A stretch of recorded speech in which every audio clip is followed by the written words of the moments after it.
আহিরির বলা সব কথা রেকর্ড করে নিল পুলিশ। সম্পূর্ণ জানতে দেখতে থাকো।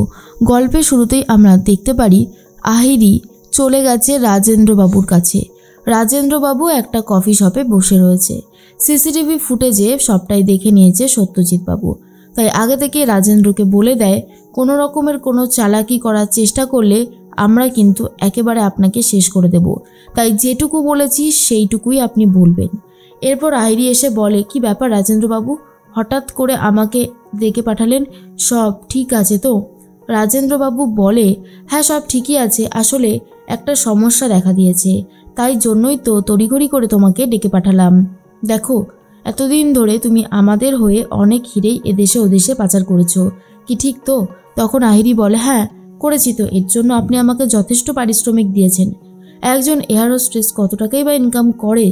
যা ইনকাম করে তা খরচা করেই চলে যায়, কিন্তু আপনার দেওয়া টাকাগুলো আমার কাছে অনেক বেশি কাজে লেগেছে।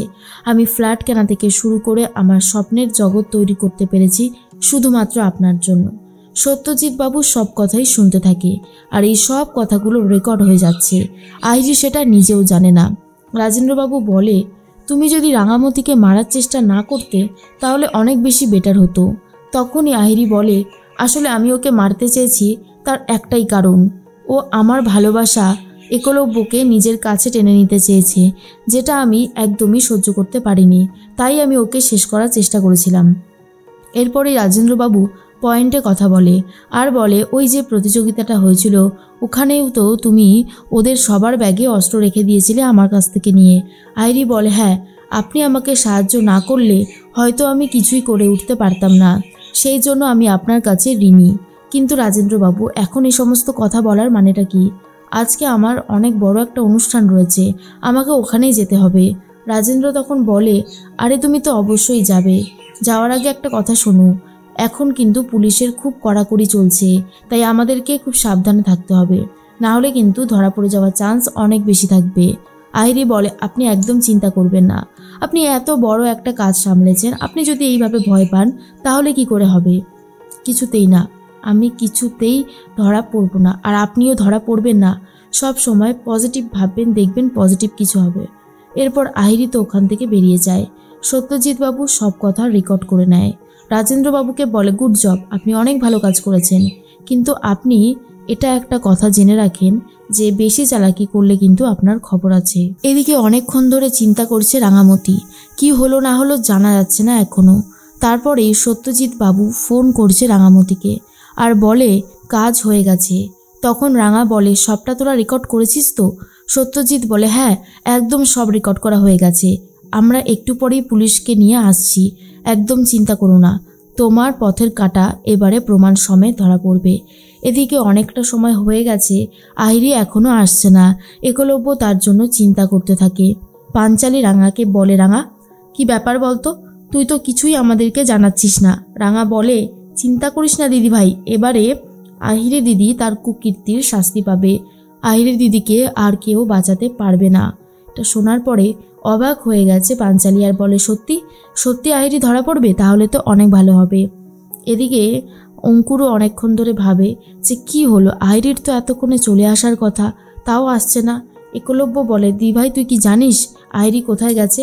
আহিরিকে ফোন করছি, ফোন ধরছে না, নট রিচেবল বলছে।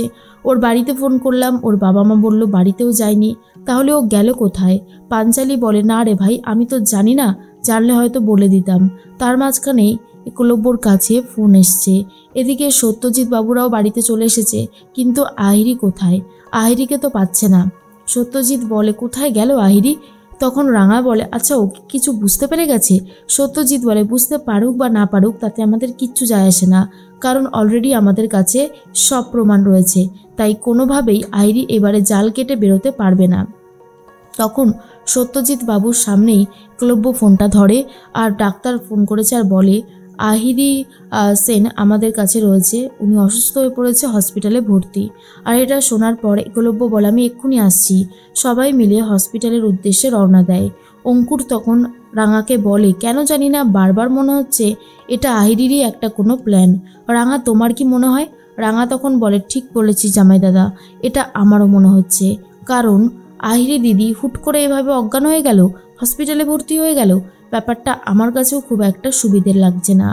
মাঝখানে একলব্য ভাবে সবাই আমার কাছ থেকে কোনো একটা কথা লুকাচ্ছে, না হলে এই রকম হবার কথা নয়, কিন্তু কি লুকাচ্ছে যেটা আমি বুঝতে পারছি না।